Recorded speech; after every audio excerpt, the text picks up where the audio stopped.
Selamat datang kembali. Pemilu 2024 rasanya baru aja selesai ya, tapi percakapan soal pemilihan presiden 2029 itu udah panas banget loh. Hari ini kita akan bedah tuntas soal ini. Betul banget, pemilu 2024 memang sudah kelar. Tapi percaya deh, pertarungan yang sesungguhnya itu baru aja dimulai. Jadi pertanyaan utamanya cuma satu kan, siapa nih yang bakal jadi presiden Indonesia berikutnya di 2029? Oke, jadi begini agenda kita. Kita bakal lihat gimana peta politik menuju 2029. Terus, kita bahas satu aturan super penting yang bisa mengubah semua permainan. Setelah itu, kita intip 7 nama yang lagi santer dibicarakan. Gimana dampaknya buat demokrasi kita, dan di akhir, ada satu pertanyaan besar yang wajib kita perhatikan bareng-bareng. Oke, kita langsung mulai ya. Mungkin ada yang bertanya, kenapa sih buru-buru banget ngomongin 2029? Nah, begini. Menurut analisis dari politisi senior, Bapak Ridwan Hisyam, di belakang layar itu mesin-mesin politik udah mulai panas loh. Para elit udah mulai pasang kuda-kuda. Jadi bisa dibilang, lombanya udah dimulai bahkan sebelum ada bendera start. Sekarang, kita masuk ke kunci dari semua permainan politik ini. Satu variabel yang paling krusial buat perebutan kekuasaan 2029. Apa itu? Namanya presidential threshold. Jadi, presidential threshold itu apa sih?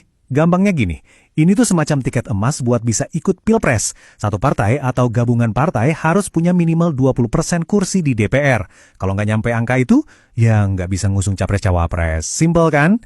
Aturan inilah yang bikin jumlah kandidatnya jadi terbatas banget setiap pemilu. Nah, disinilah bagian paling serunya. Coba deh kita berandai-andai sejenak. Gimana kalau aturan 20% ini dihapus? Dihilangkan sama sekali? Kira-kira apa yang bakal terjadi sama panggung politik Indonesia? Wah, perbedaannya bakal kayak langit dan bumi. Kalau pakai aturan yang sekarang, yang ada cuma koalisi-koalisi super besar yang ngusung beberapa nama elit itu-itu aja. Tapi, kalau tanpa aturan itu, petanya langsung berubah total.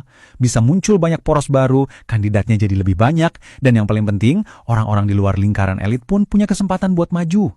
Oke, sekarang kita masuk ke bagian intinya nih. Siapa aja sih para pemain utama yang ada di bursa? Menurut pemetaan dari Pak Ridwan Hisyam lagi, ada 7 nama nih yang paling menonjol kalau kita lihat dari tren elektabilitas dan manuver politik mereka sekarang. Siapa aja mereka? Ada Prabowo Subianto, Anies Baswedan, Gibran Rakabuming Raka, Ganjar Pranowo, AHY Puan Maharani, dan ada satu nama kejutan, Deddy Mulyadi. Yuk kita kupas satu-satu. Yang pertama, jelas Pak Prabowo Subianto. Sebagai petahana, posisinya itu super dominan. Kuat banget.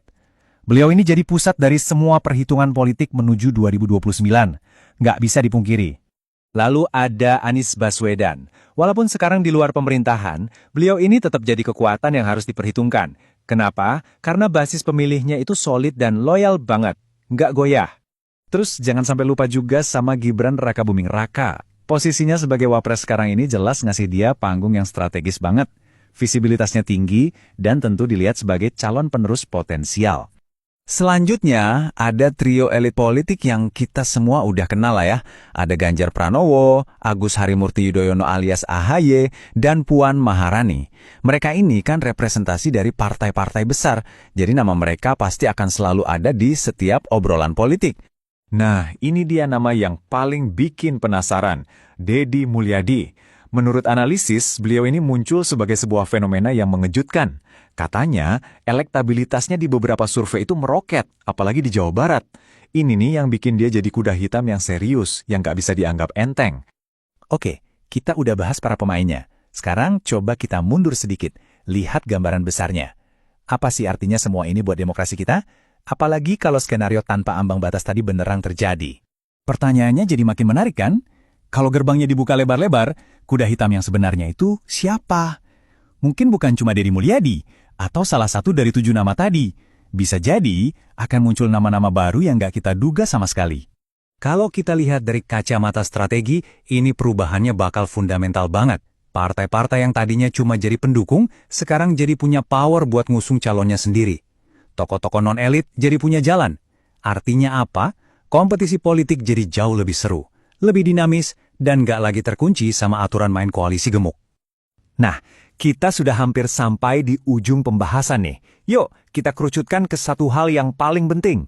Pertanyaan terbesar yang bakal menentukan arah politik Indonesia di 5 tahun mendatang. Dan ini mengutip lagi kesimpulan dari Pak Ridwan Hisjam, pertarungan sesungguhnya untuk kursi RI 1 tahun 2029 telah dimulai. Jadi jangan salah ya teman-teman, walaupun kelihatannya masih jauh, perebutan kekuasaan itu udah terjadi dari sekarang. Nah, jadi analisis ini ninggalin kita dengan 3 pertanyaan besar yang seru banget buat dipikirin. Pertama, siapa yang benar-benar paling kuat?